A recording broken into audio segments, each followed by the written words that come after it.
Jane, lovely to see you this afternoon. And nice to see you too, Chris. Thank you very much for inviting me to be part of this. No, actually, look, it's a pleasure to have you because I know you share with us the passion for the food service and education and actually just how much more we need to probably do as we move forward. Let's start with COVID because obviously that's impacted on everybody.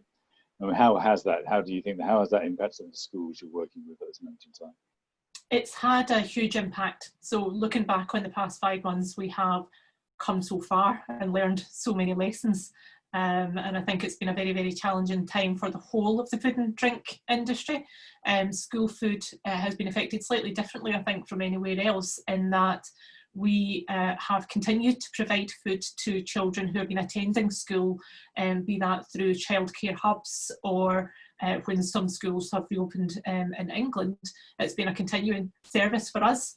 However, local authority caterers, certainly in Scotland, have also continued to operate through this time, providing food to those most vulnerable in communities. So overnight, we have transformed from providing an on-site service to our children and young people to providing hot meals to doorsteps, food parcel deliveries, as well as having a cash-first approach as well where that's been appropriate. So it's been a very mixed bag and a very interesting time to operate, that's for sure. And how has it impacted on you and how you look at things? It's been challenging at times, very different issues to deal with at once. Obviously in my role as National Chair of Assist FM, I've had the opportunity of being at national discussions, both in terms of helping to assist some of the return to school guidance, making sure that catering and cleaning an FM voice is heard as part of that. And also when it comes to the provision of food for communities, I've found our partners in other agencies, in particular Scottish Government, COSLA, Scotland Excel, as well as all our suppliers and partners. It's been a really critical time to have these conversations around what's working, what we need by way of support, and how we can work well with each other, not just at the moment when it's particularly challenging, but to build on some of these lessons for the future. So I think we've laid a lot of really good and important groundwork for what we might have coming down the road. Oh, that's good. And what are your hopes and aspirations now as we come out? My hopes and aspirations are that we can get back to some level of normality when it comes to school food. In Scotland, we are patiently waiting our Deputy First Minister's announcement, which is due on Thursday, around what that reopening will look like. Our schools will be going back from the 11th of August onwards. We're just not sure yet whether that will be a blended approach or a full reopening. So our eyes are firmly on trying to get back to normal as quickly as we can.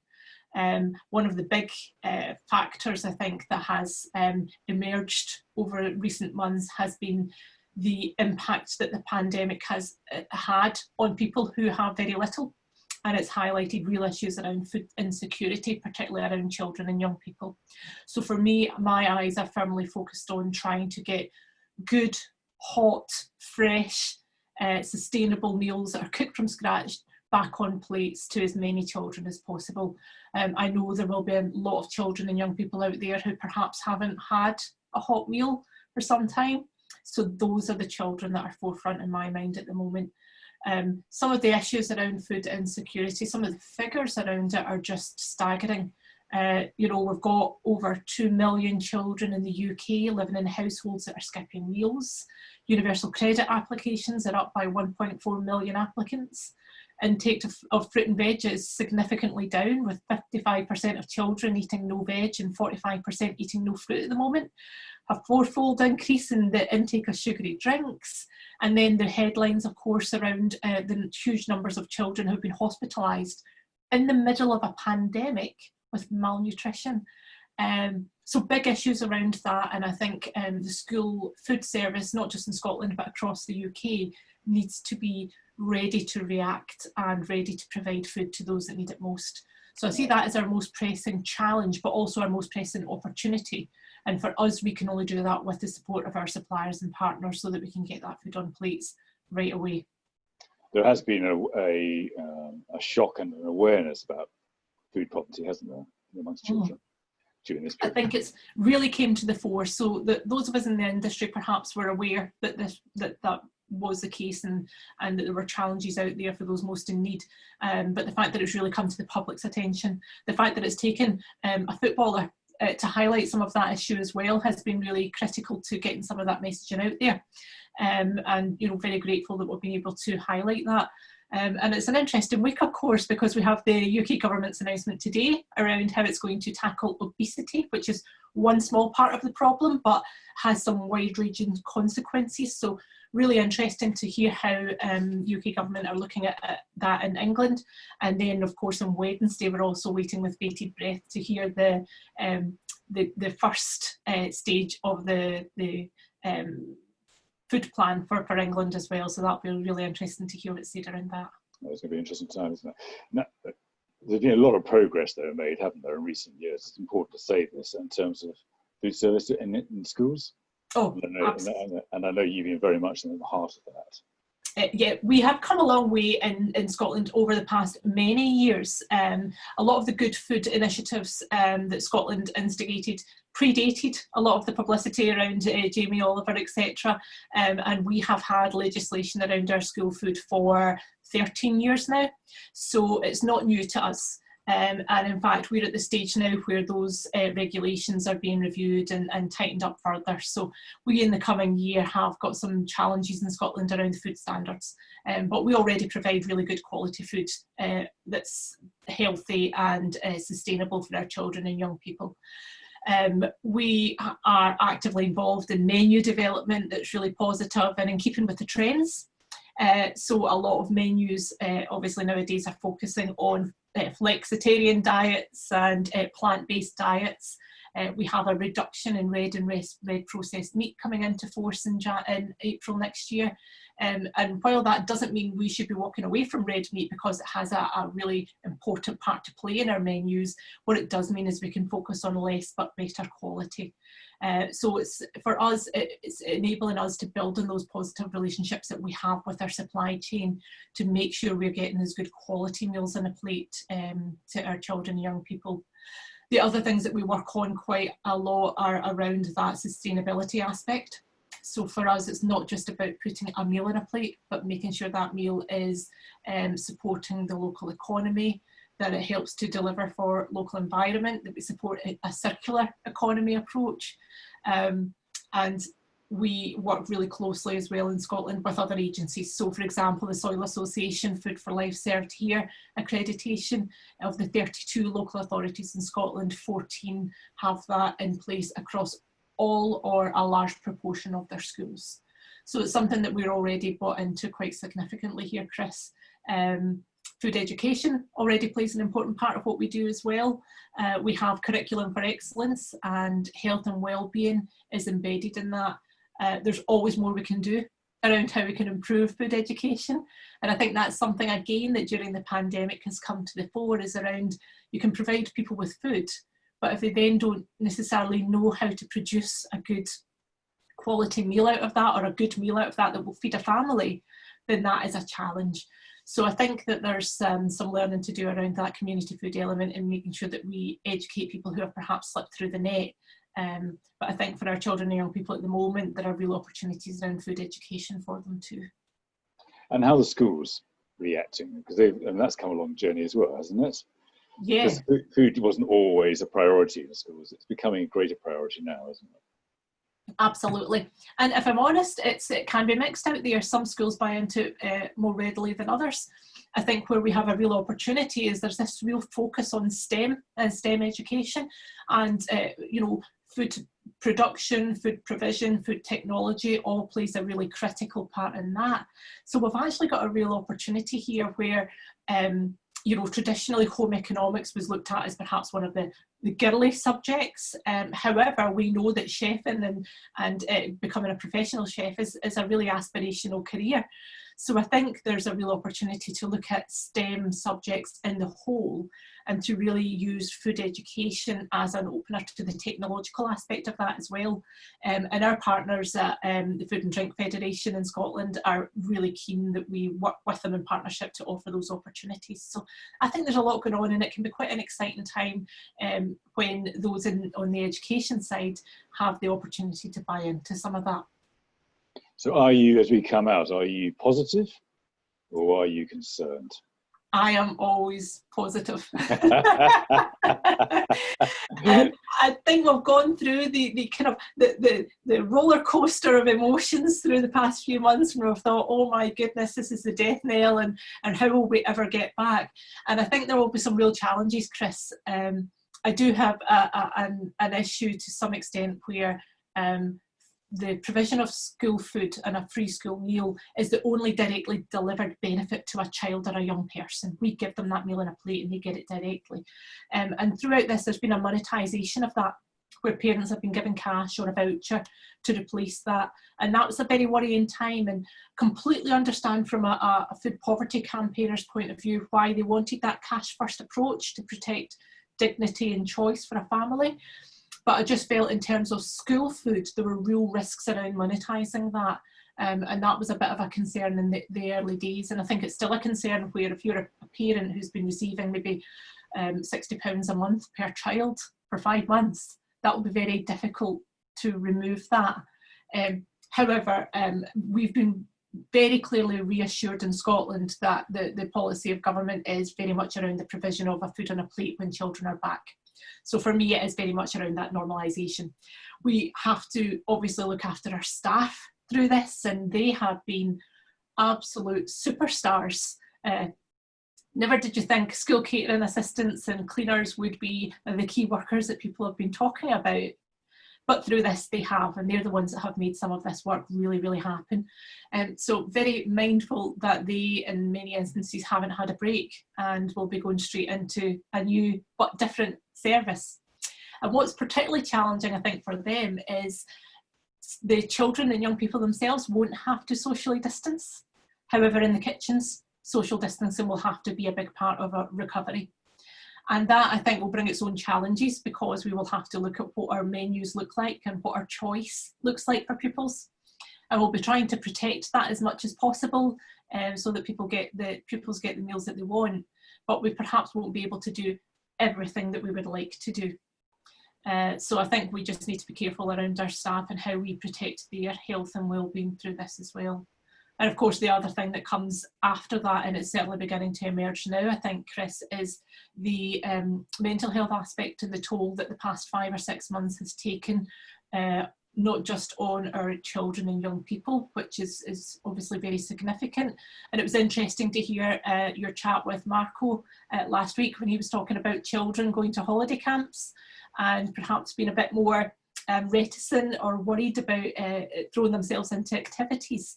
So I thought it was really interesting to hear his take on it there, and I'm pretty sure there'll be part of that facing our pupils, but also our staff, as I say, who have actually been on the kind of sharp end of this and dealing with those issues. Well, the mental health piece has become a core piece, hasn't it? Yeah, definitely. Hasn't it? And again, this is an issue that's bigger than people realise as well. Just like food poverty is a big issue, the mental health piece is a big issue as well, isn't it? Yeah, and because it is something that is so wide-ranging and affects so many people in so many different ways, I think at the moment it's about being mindful of it and being aware that one size won't fit all when we return, but trying to make sure that that support is available, certainly for our staff and our children and young people who might need it when they need it most. And unfortunately, you know, where perhaps face-to-face was always the best way of dealing with it, and those water cooler chats, certainly I always find help when it comes to just diffusing situations, and those aren't happening at the moment. So I think we have, as an industry, embraced technology. And I think we've found that we are talking to each other an awful lot more. And I think we just need to be a lot more open and honest about the mental health side of things as well, and bringing that into the conversation, and perhaps utilising technology to have non-formal conversations about the day job. So we've had lots of informal evening chats and evening catch-ups, and Friday night drinks and things like that. And I think that's helped make a difference for some people. Yeah, no, I understand that. And how's COVID impacted on you personally? How's this whole period of time hit you? Yeah, I have kept going, although I did have a week off in June, which was lovely and just came at the right time. I needed that downtime. But I live in a little fishing village called Tarbert on the west coast of Scotland in Argyll Bute, and it's the most beautiful part of the world. So I have been able to take myself off by the water and go for a run and go for a walk and get proper fresh sea air. So I think, yeah, personally, it's been not too bad. I'm fortunate to live somewhere where I'm able to embrace that. And what's really heartening now is to see the village come back to life again. Now that restrictions are beginning to lift and our hospitality industry is beginning to open up again, it's lovely to be able to go to a restaurant and have a meal. And it's lovely to have a drink in a beer garden. So yeah, there's been some really good positive changes in the last few weeks that I think are just bringing our towns and villages back to life again. And what changes do you think we're going to see as we come out of this period and the road to recovery? I think the big changes that I can see are around collaboration and communication. What I have seen are much more open and honest conversations about what people can and can't do to support each other. So, for instance, our suppliers obviously were as badly affected as the rest of the industry was when schools closed down overnight, and they were left with things like short-dated products that they are still sitting on in warehouses just now and need those used up. So I think those are the kind of conversations that I think are really open and honest and raw that we're having, where suppliers are more honestly able to say, you know what, we're sitting in this product, we need to try and, you know, get this through. What can you do to help us? How can local authorities get this stock into the food chain so that we can look at the next phase of recovery? And I think we have been much more open and honest with each other as an industry.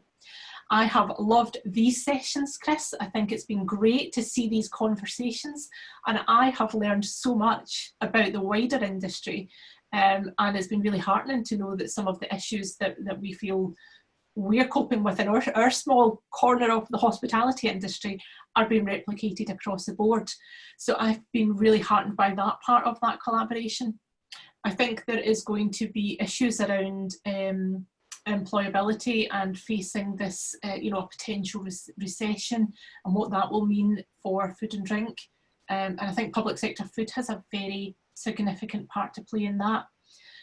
We're an expanding service. So in Scotland, in the next year or so, we will be expanding to provide free school meals for children in receipt of early years education. And it was due to come into force in August. However, it's obviously been delayed because, well, nursery units are not quite complete because construction hasn't been happening, etc. But that will happen. And I think that's an opportunity for us to look at working in partnership with the hospitality industry to offer employment opportunities that perhaps didn't exist before. Yeah, I mean, I remember you bringing this up. I mean, it was actually such an obvious idea and such a good one about signposting between different parts of the sector, because the sectors have never really worked well together. It would be lovely to see this much better, wouldn't it? Absolutely. And the other thing that we can offer are joint training opportunities. So something I've been keen to pursue with the hospitality sector and never quite managed to get off the ground, because in Argyll Bute we have such a big hospitality sector, is how can we look at apprenticeships in a partnership way. So if we had our children and young people, if they go on to higher or further education, a lot of them have to leave the area to go and find that. And once they're in Glasgow or Edinburgh or Aberdeen or Manchester, it may be many years, if at all, before they come back to the local area. So it would be great if we had the opportunity to train our children and young people to retain their skills in the area, and where, you know, in school food, we can only employ people perhaps on a term time basis, and we can certainly only train them on a term time basis. But working in partnership with hoteliers or restaurants can provide a much more rounded education opportunity for them, and can also provide avenues to either sector depending on what their personal preference is. So I think there's a lot of things that I think coming out of this in terms of collaboration and working together we can look at. And for me, the biggest opportunity around that kind of shared vision, is that community-based approach. So in these small towns and villages, you only have a small pool of people, and if there is a high level of unemployment and low wages, then public sector, private sector partnerships around how we do that around food and drink, I think is a bit of a no-brainer. We just need the will and the drive now to make some of that happen. Oh, absolutely. And you obviously work on a national basis. Have you seen a different narrative emerge in the national conversations as well, without giving anything away? I have. Yes, I have, and I think there has been a real will to listen to public sector caterers in a way that hasn't always been there before, which is really heartening. And I think that we have had a seat at the table, and that's been really good. In terms of what the future looks like for food, Scottish Government has established a social renewal programme. So it's very much looking at what that society will look like in the round, and there is a food circle in relation to that, which again is really, really important that at a national level it's been recognised as such a high priority. So it's really important that we're part of that conversation, and fortunately we are, and it's looking at all elements of that food, that sustainability, that community drive, and the economic benefits that can bring, but also how we can tackle the poverty element of it, and how we can end hunger for people in our communities, and how we can end up, if we ended up in future situations like this, we don't end up having to look at that food first delivery model, because there are better alternative ways to do it if we're able to better educate our communities and provide that income source for everyone. So it's very much, aspirational around some of the things that I would be looking at on a small level in a local authority, actually being discussed on a national basis too. No, I get that completely. And actually, the one thing that always impresses me, obviously your positive outlook and vision is always very good, but you really do get involved in all the big discussions, so you seem to enjoy it. Tell me, how would that skill come, and how's that skill developing as well? I think it's called imposter syndrome. Oh, really? I think opportunistic at times, where I'm not afraid to pick up the phone or knock a door and say, oh, I think I might have something to add here. Would you mind listening to what I've got to say? So are you always like that? Sorry? Have you always been like that? Oh, no, absolutely not. I'm absolutely the biggest introvert there is. But it's I think being the chair of Assist FM and working across industry recently, and working with our public sector partners, with NHS and with the colleges and universities and with prison service, has just kind of given that wider view, and I guess I think that school food should absolutely be up there when we have these conversations. So I don't think about it as being me. It's not about me. It's about what I'm representing. So I think that's how I got over the hurdle of not particularly wanting to do it. I have to think about that bigger picture and why I'm doing it. And in the local area, because Argyll Bute is one of the most beautiful areas of the UK, isn't it? Have you noticed a difference come out about the community as well? I think in our local area, people have been a little bit reticent and a little bit worried in recent weeks and months about people coming in and what they may bring with them. However, what I have noticed since hospitality started to reopen at the start of July is that people have been just as welcoming as ever. And that is really critical, because it's the lifeblood of our communities. We really do depend on tourism. It's a big, big part of it, and really heartened to see places opening up and embracing people. I think the challenge has been where different parts of the UK are at different stages of lockdown, or different stages of easing out of lockdown, and that brings its challenges. So certainly we know the message in England is focused on 1 metre plus, whereas here we're very much still talking about 2 metres and only less if there are really rigorous things put in place to cope with that. So I think that has perhaps been challenging, but that's to be expected. I think the one thing that I think will change across hospitality industry is about taking deposits with bookings, because one of the things that I've seen, I went to a local restaurant a week past on Saturday night and had the most amazing meal. But indoors, of course, they've reduced their capacity by 50%. It's a wee tiny place. It only seats 4 tables now. And of those 4 tables, 2 were no-shows. Oh, no, really? Now, that's a real concern, obviously, for a small village and a small community. And I thought, you don't know what you're missing to not come along and have this amazing meal. But I do think, you know, having seen it quite a lot on social media, certainly since Tom Kerry's raised it a couple of weeks ago, it's a big issue, and I think that's one of the big ones I think that we've tackled, as well as how we go over that hump, and if people are booking a table, get them committed, because that's what our industry needs.